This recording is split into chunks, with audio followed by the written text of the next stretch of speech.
ஆன்மீக அன்பர்கள் அனைவருக்கும் வணக்கம். உங்களையெல்லாம் இந்த ஆன்மீக சேனல் மூலமாக சந்திக்கிறதாலும் நாங்கள் ரொம்பவும் சந்தோஷப்படுறோம். நாங்கள் போடுற வீடியோலாம் உங்களுக்கு பிடிச்சிருந்ததுன்னா நீங்கள் லைக் பண்ணுங்கள், ஷேர் பண்ணுங்கள், கொளத்தூர் பாபா டெம்பிள் சேனலுக்கு நீங்கள் சப்ஸ்கிரைப் பண்ணுங்கள். நீங்கள்லாம் என்னோட வரும்பொழுது இன்னும் நிறைய விஷயங்களை நாங்கள் சொல்ல கடமைப்பட்டிருக்கோம். வாங்க இப்போ நம்ம வீடியோக்குள்ளே போகலாம். இன்றைக்கி நான் ஆடி கிருத்திகை அப்படிங்கிறத பற்றி ஒரு பதிவு உங்களுக்கு கொடுக்க போகிறேன். இந்த ஆடி கிருத்திகை வழிபாடு எப்படிப்பட்டது, இந்த வருஷம் எந்த நாளில் ஆடி கிருத்திகை பண்டிகையை நம்ம கொண்டாடுறோம், விரதம் கடைபிடிக்க வேண்டிய முறைகள் என்ன, வழிபடும் முறைகள் என்ன, கோயில் வழிபாடு எப்படிப்பட்டது, இந்த வழிபாடுகளால் நாம் அடைகின்ற பயன்கள் என்ன அப்படிங்கிறத பற்றி தான் இந்த பதிவு நான் கொடுக்குறேன். முருகப்பெருமானின் விரதங்களில் ஒன்று கிருத்திகை விரதம். இது மாசந்தோறும் வருகின்ற கார்த்திகை விரதமாகும். நம் வாழ்க்கையில நம்ம சகல இன்பங்களையும் அதே நேரத்தில் வெற்றிகளையும் தரக்கூடியது தான் இந்த கார்த்திகை விரதம். சிவபெருமானே தன்னுடைய திருவாய் மலர்ந்து கார்த்திகை பெண்களால் நீ வளர்க்கப்பட்டதால் ஒவ்வொரு கார்த்திகை நட்சத்திர திருநாளிலும் எவர் ஒருவர் உன்னை நினைத்து விரதம் இருந்து வழிபாடு செய்கின்றார்களோ அவர்களுக்கு அனைத்து வளங்களையும் நலன்களையும் தர வேண்டும் என்று முருகப்பெருமானையும் கார்த்திகை பெண்களையும் கேட்டுக்கொண்டார். இப்ப சிவபெருமானே அப்படி கேட்டு நமக்கு வரத்தை வாங்கி கொடுக்குறாரு அப்படின்னு சொல்லும்பொழுது நம்ம பாகியசாலிகள் தான் சொல்லணும். அதனால ஆடி மாதம் அம்பாளுக்கு உரிய மாதம் சொல்றோம்.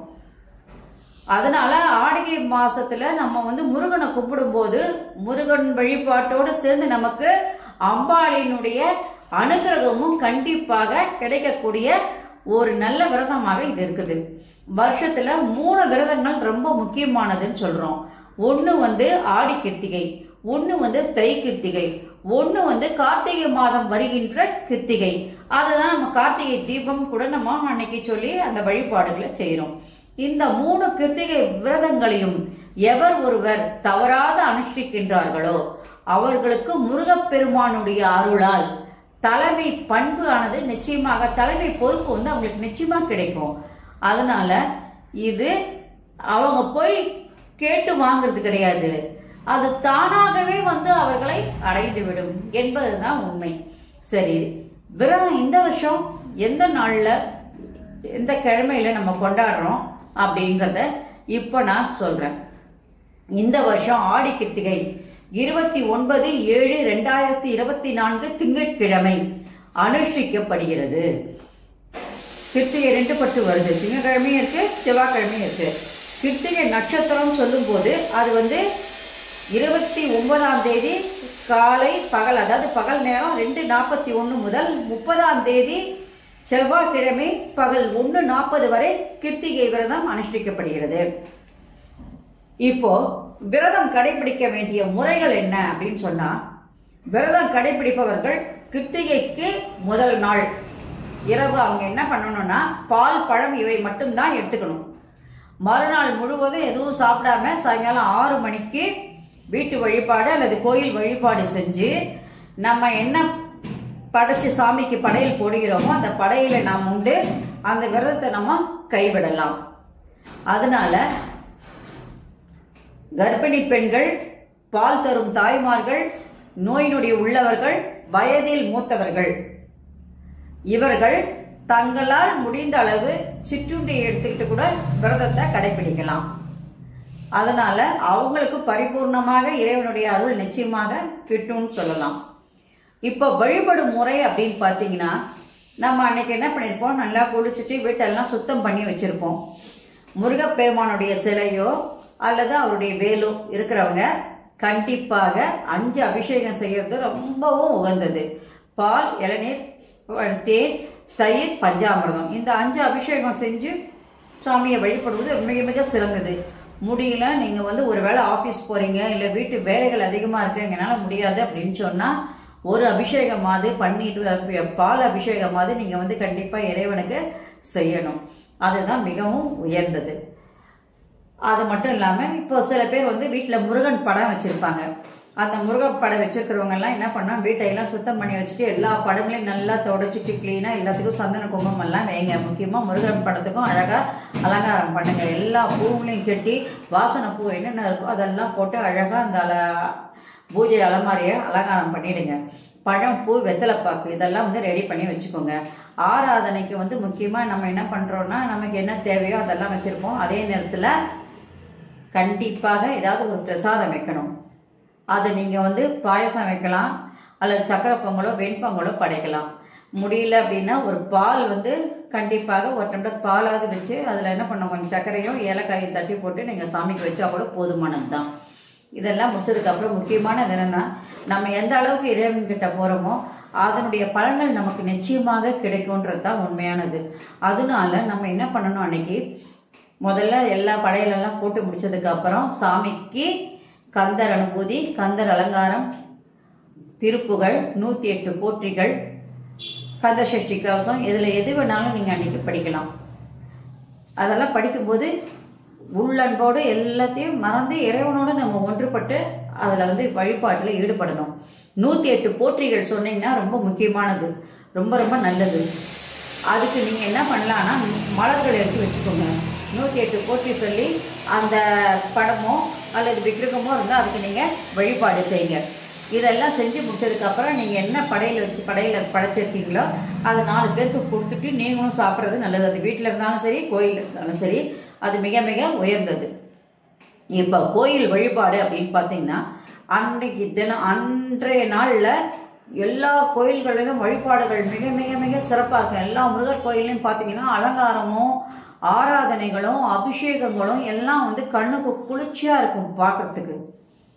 அது மட்டும் இல்லாமல் சில கோயில்களில் பார்த்தீங்கன்னா பால் குடம் எடுத்துகிட்டு போவாங்க, சில இடத்துல அழகு குத்துவாங்க. இந்த மாதிரிலாம் செஞ்சு இந்த வழிபாடுகள் வந்து மிகவும் போற்றத்தக்கக்கூடியதாக அன்னைக்கு காணப்படும்.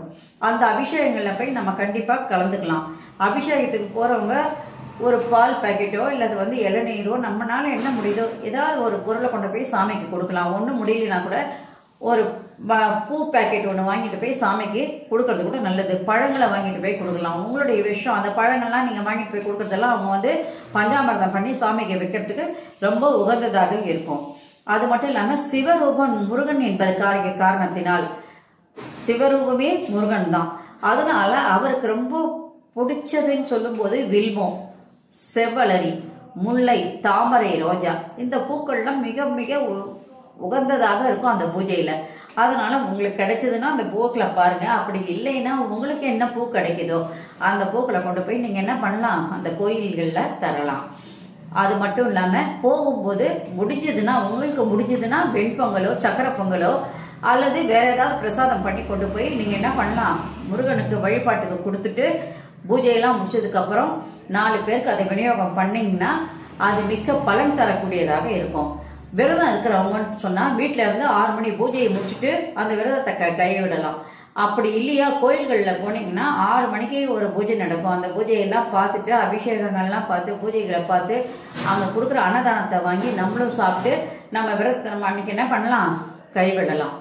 இப்போ இந்த பூஜையால் என்ன பலன் ஏற்படுது அப்படின்றத முக்கியமாக நீங்கள் தெரியணும். தலைமை பண்புன்றது உங்களை தேடி தான் வருமே தவிர நீங்கள் போய் அதை வாங்கணும்னு அவசியம் கிடையாது. அது உங்களை தேடி வரும். குடும்பத்தில் இருக்கிற தலைவர்களாக இருந்தால் அவங்க சொல்கிறது தான் மற்றவங்க கேட்குற அளவுக்கு இருக்கும். ஏன்னா அந்த குடும்பத்தை நடத்தி கொண்டு போகிற பெண்மணி வந்து மிகவும் சிறப்புடையவளாக இருக்கிற காரணத்தினால அந்த குடும்பம் மிக சிறப்பு வாய்ந்ததாக இருக்கும் அப்படின்றதுனால. அதை மாதிரி இப்போ நீங்கள் ஒரு ஆஃபீஸில் வேலை செய்கிறீங்க அப்படின்னு சொன்னால் உங்களுக்கு அந்த ப்ரமோஷன் வந்து தானாகவே வந்து கிடைக்கும். அதே மாதிரி நீங்கள் ஒரு அரசியல் இருந்தாலும் உங்களுக்கு ஒரு தலைமை பண்பு வந்து கிடைப்பதற்கான வாய்ப்புகளை அது நிச்சயமாக ஏற்படுத்தி கொடுக்கும். உடல் நோய்கள் இருக்கும், அந்த உடல் நோய்கள்லாம் தீர்வதற்கு இந்த ஆடி கிருத்திகை வந்து மிகவும் பயனுடையதாக இருக்கும். அதேனால கிரகதோஷம்னு சொல்லுவாங்க, அவங்களுக்கும் இந்த ஆடி கிருத்திகை வந்து மிகவும் பலன் அளிக்கக்கூடியதாக இருக்கும். இப்போ குழந்தை இல்லை அப்படின்னு சொல்றவங்க இந்த விரதத்தை கணவன் மனைவி 2 பேரும் சேர்ந்து விரதம் இருக்கணும். விரதம் இருந்து மடிப்பிச்சையாக அந்த முருகன்கிட்ட கேட்கும்போது நிச்சயமாக அவர் என்ன பண்ணுவாருன்னா அன்னைக்கு அருள் கொடுத்து அடுத்த வருஷத்துக்குள்ள உங்களுக்கு உங்கள் வீட்டில் ஒரு தொட்டில் ஆடுவதற்கான வாய்ப்புகளை அதை ஏற்படுத்தி கொடுக்கும். சில வீட்டில் பார்த்தீங்கன்னா குடும்பத்தில் ஒற்றுமையே இருக்காது, எல்லாமே இருக்கும். வீட்டில் எப்பப்பா சண்டை சச்சரவு இருக்கும், அதெல்லாம் நீங்கணும்னு சொன்னால் முருகனுடைய வழிபாடு ரொம்ப முக்கியமானது. கடன் தொல்லை இருந்தாலும் சரி, இல்லை பில்லி சூனியம் ஏவல் இந்த மாதிரி கெட்ட ஜெந்துகள் நம்ம வீட்டில் இருக்குது அப்படின்னு சொன்னாலும் இதெல்லாம் நீக்குவதற்கு அந்த முருகப்பெருமானுடைய வழிபாடு மிகவும் பயனுடையதாக இருக்கும். அவங்களாம் கண்டிப்பாக கந்தசஷ்டி கவசத்தை படிக்கணும். செவ்வாய் தோஷம் இருக்கிறவங்க, திருமண தடை இருக்கிறவங்க, அதே நேரத்தில் கணவன் மனைவி பிரிஞ்சிருக்காங்க, ஒற்றுமை இல்லாமல் இருக்கிறாங்க, 2 பேரும் ஒன்று சேரணும் அப்படின்னு சொன்னால் கண்டிப்பாக இந்த ஆடி கண்டிகை விரதத்தை அவங்க கடைபிடித்து அதே நேரத்தில் முருகப்பெருமானை சென்று கோயிலில் வழிபடும் பொழுது நம்ம கேட்ட எல்லாமே நமக்கு நிச்சயமாக கிடைக்கும். இப்போ முருகப்பெருமானுடைய அருளால் நம்ம எல்லாருமே சந்தோஷமாக குடும்பத்தில் ஒற்றுமையோடு இருக்கணும் அப்படின்னு சொல்லும்போது இந்த ஆடி கிருத்திகை நமக்கு எவ்வளோ பயனுடையது அப்படின்றத நம்ம தெரிஞ்சுக்கிட்டோம். இந்த வீடியோ உங்களுக்கு பிடிச்சிருந்தா நீங்கள் லைக் பண்ணுங்கள், ஷேர் பண்ணுங்கள், குளத்தூர் பாபா டெம்பிள் சேனலுக்கு நீங்கள் சப்ஸ்கிரைப் பண்ணுங்கள். நீங்கள்லாம் என்னோட வரும்பொழுது இன்னும் நிறைய விஷயங்களை நான் சொல்ல கடமைப்பட்டிருக்கேன். நன்றி, வணக்கம். ஓம் நம சிவாயா, ஓம் நம சிவாயா, அரகர மகாதேவா, சம்போ மகாதேவா. அனைவருக்கும் நலம் உண்டாகும். Subscribe to my channel and please press the bell icon for more videos.